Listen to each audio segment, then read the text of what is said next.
Hello,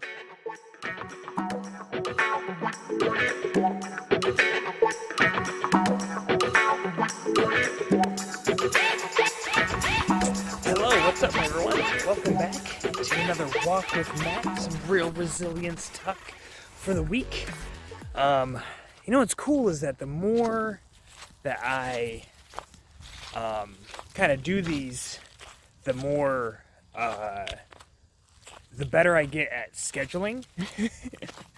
And so I'm getting more consistent.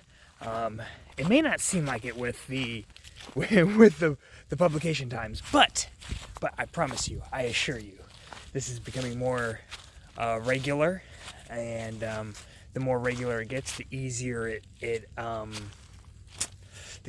is to do, the more like kind of a rhythm you get with it. And today I'm trying, you see kind of the videos being a little wonky, I'm trying something new. I have this little handheld gimbal dealio, and I think it's supposed to be doing face tracking. Track my face. There it is. And so I figured this, I noticed in the last video that the sound was a little muffled from time to time, and I think that I've kind of got it figured where it was like my hand over over the microphone. Those are going to be geese that we're going to be hearing in the background.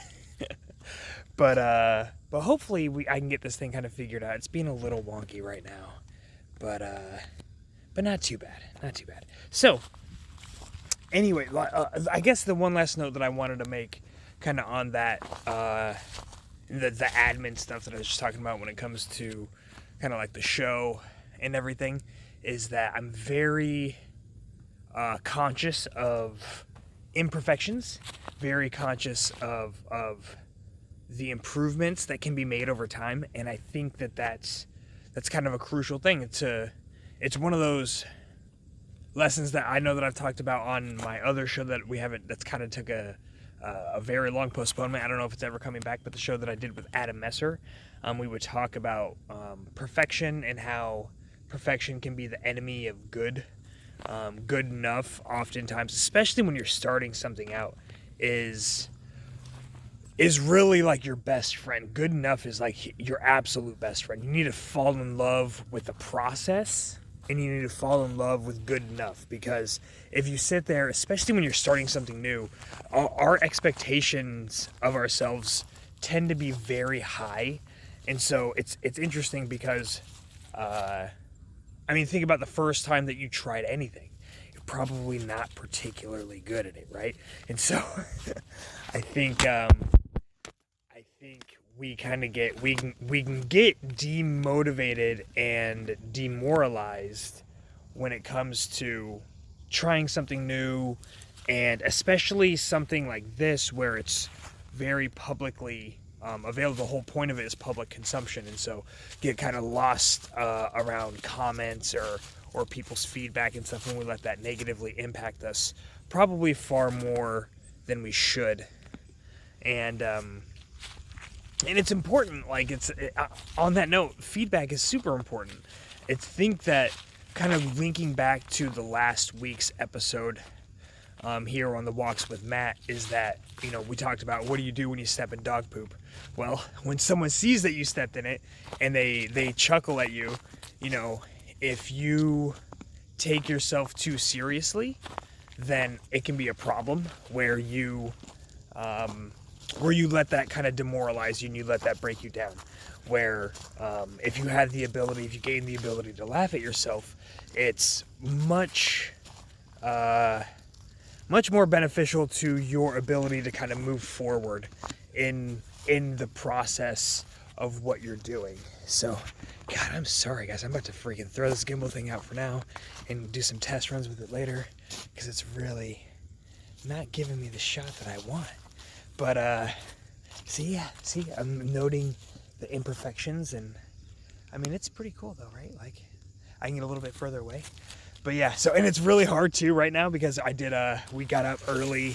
It's probably a little bit before 10 a.m. right now, and it's frigid. And so, but we got up early. My wife Yasmin and I got up early and we hit the gym, aka our garage, and that was really cool. But my arms are smoked. And ironically, it was a back and shoulder day, and I just heard about the importance of grip strength. So we were doing bar hangs, where you just dead hang on a bar, and whew, that was brutal. So, but yeah, so even holding this up, it's because it's got a little bit of a weight to it.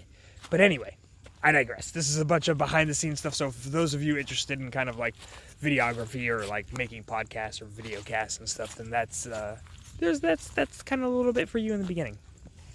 But follow me, sucker face. Here we go. But so today I wanted to talk about focus. I want to talk about this idea. Yep, I'm gonna ditch it. Hopefully I can manage to do this. I see it's wigging out right now. Hopefully I can manage to do this, continue with this video, and I cannot mess up the, man down. I cannot mess up the audio with my hand, so I'm going to do my best to do that. So focus, right? So ironically, so I don't have the pups with me, as you can see today. It's a little sad, I know, but they're inside, they're passed out, and so I wanted to let them pursue their nappy nap time. But today I really wanted to, like I said, I want to talk about focus. And so I say it's ironic that the dogs aren't here. It's sad that the dogs aren't here, because this was another one that was inspired by dogs and by dog poop. And so we kind of get inspired by the world around us. And apparently the world around me is dog poop. So but yeah, so what dog poop discussion are we gonna have today? So it's gonna be, so I was walking and I was searching for the Dukes and the little landmines, as we like to call them, and it was interesting because they can be very hard. Ooh, that's Frosty. So bench right there. It's usually where I like to take a little pause and sit and chat with you guys. But I'll tell you what. It's covered in frost and then immediately melts upon booty contact. And so that's not ideal. So we're gonna try this. See if we can make that work. So I'm looking for these the landmines in our yard, and I'm noticing that if I use my, so we have a little rake and a little shovel thing, so I'll rake the poop into the little long-held shovel. And I know we're really getting into the weeds and dog poop on the show. It's so funny, but one of the things is that if I'm walking by and I'm using the rake and I'm kind of pointing and I'm kind of like guiding the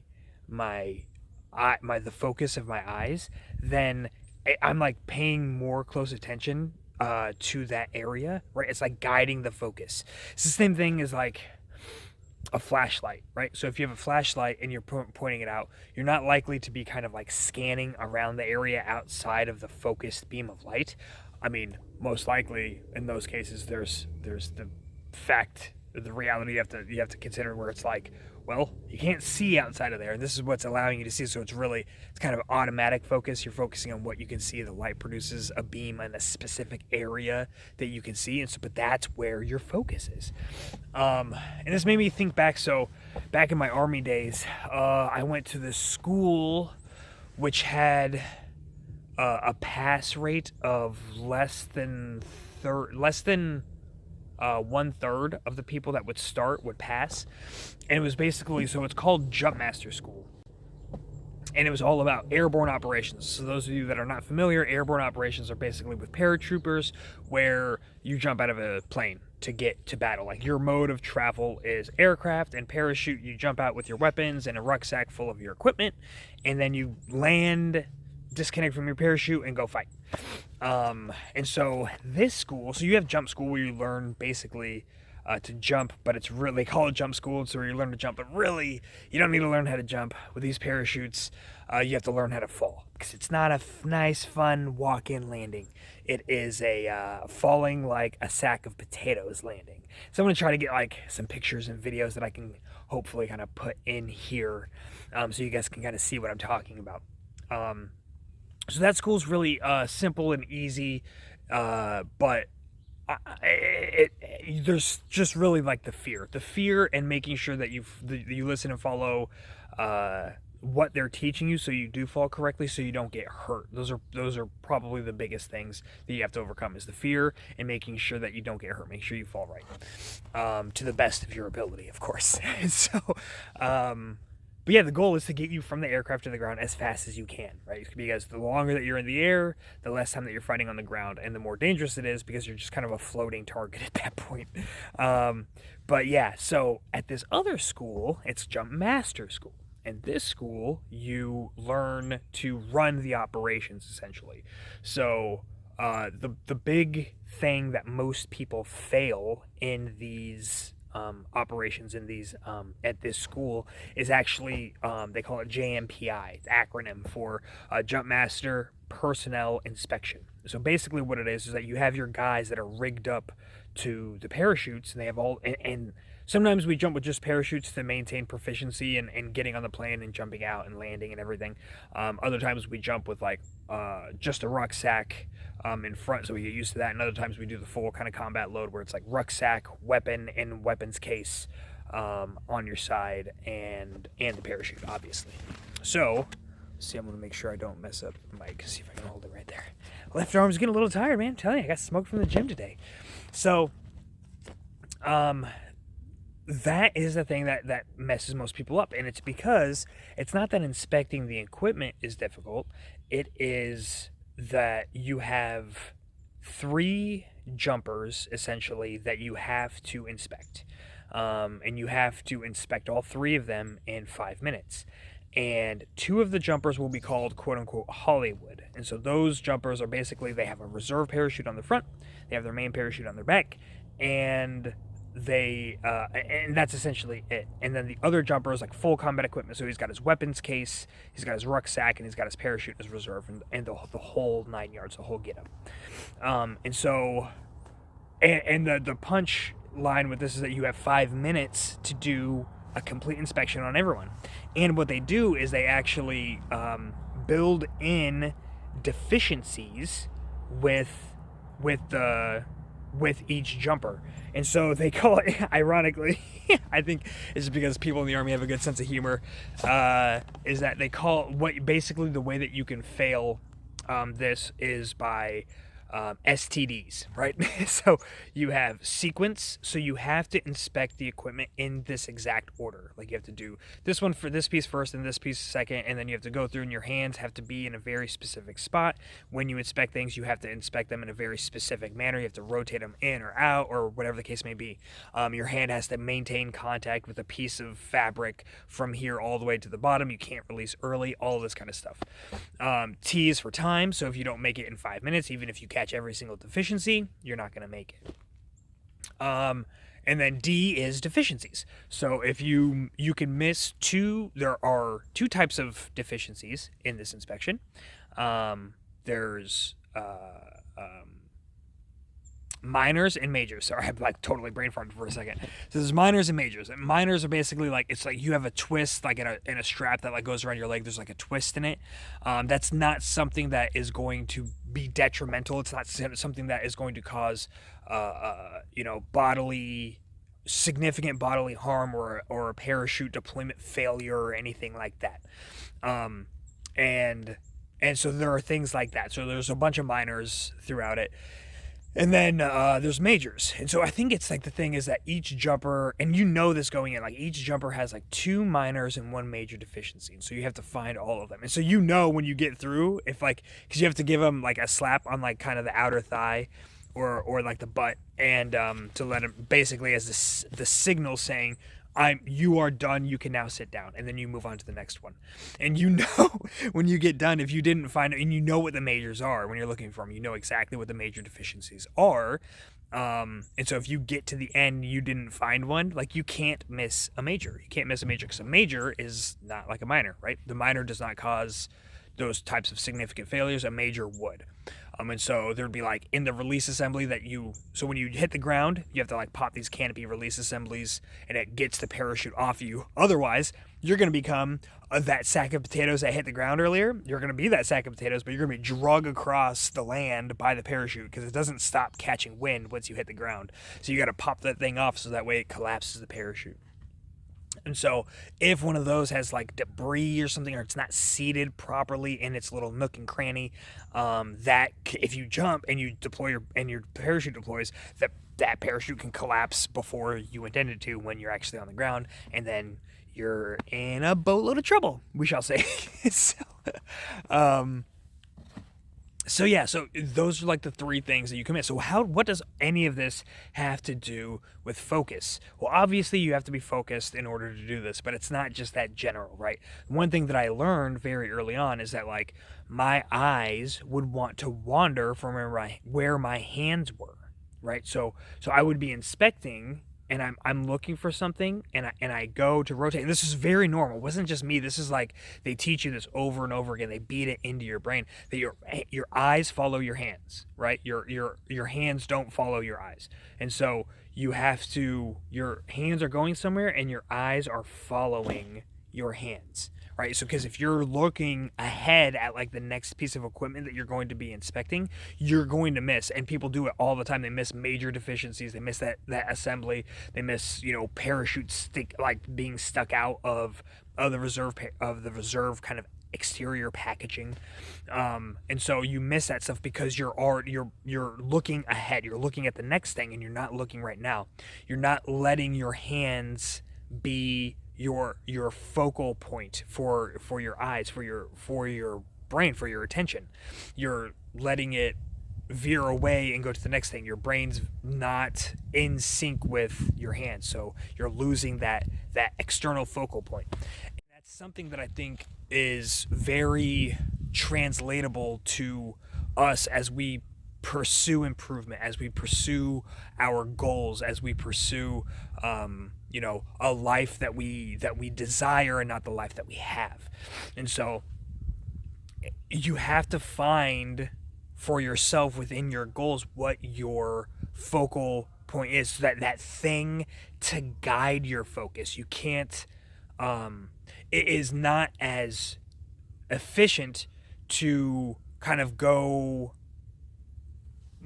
blazing forward without a kind of it's not about a path, but without having something guiding your focus, right? You have to have, whether it be these goals specifically that you're going to write down, like goals within goals. Like you have your goal, you have your benchmarks within the goal. So if your goal is like in a year you want to have something complete, then you have benchmarks kind of quarterly within there, and then within there you break it down by weeks, and then within those weeks are days, right? And then those days are hours. And so writing out your goals, this is the reason why it's so helpful, is that if you start big and you zoom, so you're zoomed out for a year, let's just say, just for example, it could be 5 years, it could be 6, it could be 3 months, but you're at a zoomed out kind of position, and then as you zoom in, you are creating that focal point. So that way, in the beginning of each day, you say, well, in order to accomplish my weekly goal, I need to do these things each day. Today I need to do this, tomorrow I need to do that, the next day I need to do this other thing, or I need to go back to the first thing and do whatever X, Y, and Z with it. And so it's crucial for you to have these things kind of written out and clear, because those can be your focal. They can be your flashlight. They can be the hand that you're following in the inspection, right? They can be the rake with the poop. But I know that this was a little bit longer one today, but it was something that hit me and was really important. I think it's very powerful and very simple stuff, right? So that's kind of like breaking down the in more nuanced thought process behind why does writing your goals out benefit you? How does it actually work? Well, that's one of the many ways, and I think that it's crucial. So you want that guiding light. Use that guiding light. Figure out what it is, and make it clear. And maybe it's you want that vision board that's up in your house, so that way every time you walk by you see it, and it's like, oh, that brings your focus to it. I got to be doing that stuff. I have a whiteboard that sits in my in my living room that's huge, and every day I go up to it and I erase yesterday's list and I create a whole new checklist of the stuff that I want to focus on today. This video right now, me here with you, this is on the list, and so after this I get to go in there and check it off.